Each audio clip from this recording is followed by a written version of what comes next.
තාජුඩීන් හම්බෙලා ඇතිනේ. ඔව්. යාළුවෙක්.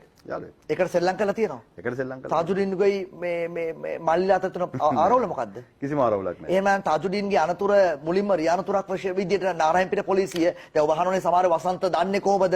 රාජ්‍ය ආරක්ෂක ඇමති දන්නේ කොහොමද කියලා රියානතුරක් කියලා පූර්ව නිගමනයකට නාරායන්පිට පොලිසිය ඇවිල්ලා තිබුණේ කොහොමද?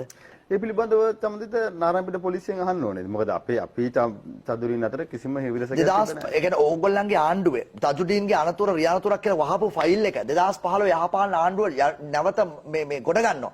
අජිත් එන්නකෝන් අධිකරණ විශේෂඥ වෛද්‍යවරයා තමයි කියන්නේ මේක රියානතුරක් නෙමෙයි මේක ඝාතනයක් කියන එක. එමනම් ඒ පිළිබඳව පරීක්ෂණයක් කරන්න. එතකොට CCTV සොයා ගන්න විට පැහැරගෙන යන දර්ශන තියෙනවා. ඩිෆෙන්ඩර් රථය පිටිපස්සෙන් ගිහිලා තියෙනවා. හබර්රේදී හම්බ වෙන 3 පාරක් ඒ ඩිෆෙන්ඩර් රථේ පාට වෙනස් කරලා තියෙනවා. ඒ ඩිෆෙන්ඩර් රථය අයිති මේ මොකද්ද කාල්ටන් මේ ළමා මේ පෙරපාසලට.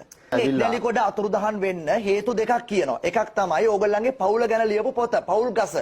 අනෙක් පැත්තේ එවකට හිටපු ඕගොල්ලන්ගේම කැබිනට් ඇමතිවරයෙක්ගේ පෞද්ගලික පවුල් ජීවිතයක් ගැන ලියපු මේ කාරණා. ඔය කාරණා දෙක අතර තමයි යෝල්නේ නෑනේ. පවුල් ගහන්න නැත්නම් මොකද ඕගොල්ලන්ගේ පවුල් තරම්. ඒක පොතක් ලියන දෙයක් අපි පිළිගන්නවනේ. පොතක් නෙමෙයි. ඉතින් පොතක් ලියන මිනිස්සෙක් අපි තරහ වෙන්නේ නෑ. මේ පිටු 555 ලියන්න පුළුවන් ඕගොල්ලන්ගේ පවුල් ගහන්න.